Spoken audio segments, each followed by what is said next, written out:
Lebih dari seperempat abad kota Gianyar berdiri, kamu juga harus mengetahui bagaimana sejarah kota atau kabupaten yang dikenal dengan julukan kota budaya ini.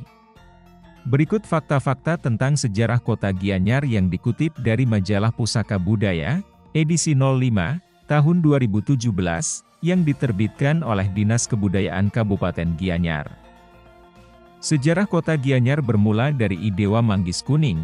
I Dewa Manggis Kuning adalah tokoh kesatria yang bermukim di Alas Bengkel di mana saat ini disebut sebagai Desa Beng yang berada di sebelah utara kota Gianyar. Beliau adalah putra dari Raja Gelgel, Sri Dalem Segening, 1580-1630, dari permaisuri beliau Ni Desak Ayu Cedong Arta dari Desa Manggis. I Dewa Manggis Kuning sempat menjadi raja di Badung atas perintah ayahnya Sri Dalem Segening.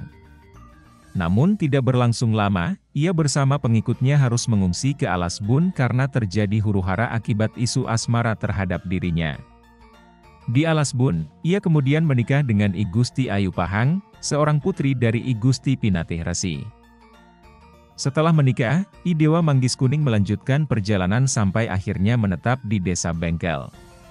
Di tempat ini, ia membangun sebuah pusat pemukiman dan tumbuh menjadi ksatria yang tangguh dengan pengikut yang bertambah semakin banyak.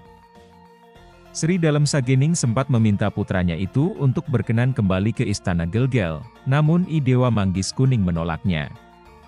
Walaupun demikian, ia tetap membantu kerajaan Gelgel jika ada masalah seperti saat kerajaan Gelgel diserang oleh Karangasem dan Buleleng. Ia membantu kerajaan Gelgel dan berhasil mengalahkan Karangasem dan Buleleng.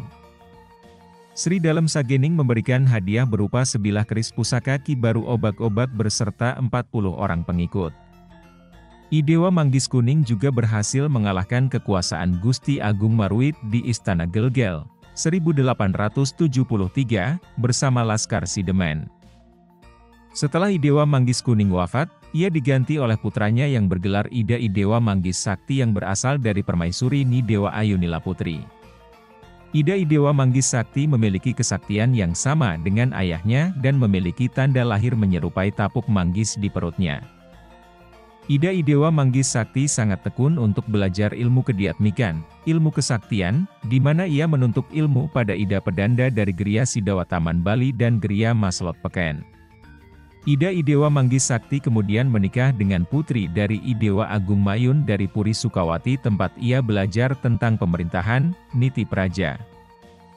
Setelah menikah, Ida I Dewa Manggis Sakti kembali ke Desa Bengkel. Setibanya di Desa Bengkel, ia berencana mendirikan sebuah pusat kerajaan baru. Ia kemudian memilih tempat di sebelah selatan Desa Bengkel yang dulunya dimiliki oleh Ida Pedanda Sakti Tarukan. Ia kemudian mulai membangun Puri sebagai pusat kerajaan pada tahun 1770 di mana meniru bentuk dan tata letak di Puri Taman Bali.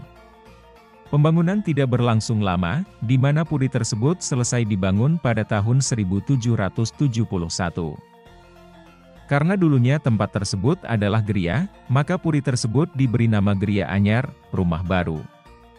Lama-kelamaan, Geria Anyar berubah menjadi Gianyar yang merupakan nama dari kota Gianyar hingga saat ini.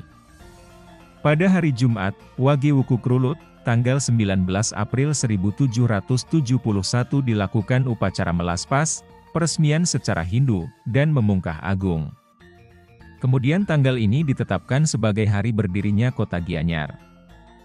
Saat Paruman Agung bersidang pada tanggal 8 Juni 1950, disepakati agar para raja untuk membentuk Badan Pelaksana Pemerintahan Daerah Sementara. Selanjutnya diadakan perubahan di tingkat daerah bagian Swapraja untuk 8 bekas kerajaan di Bali.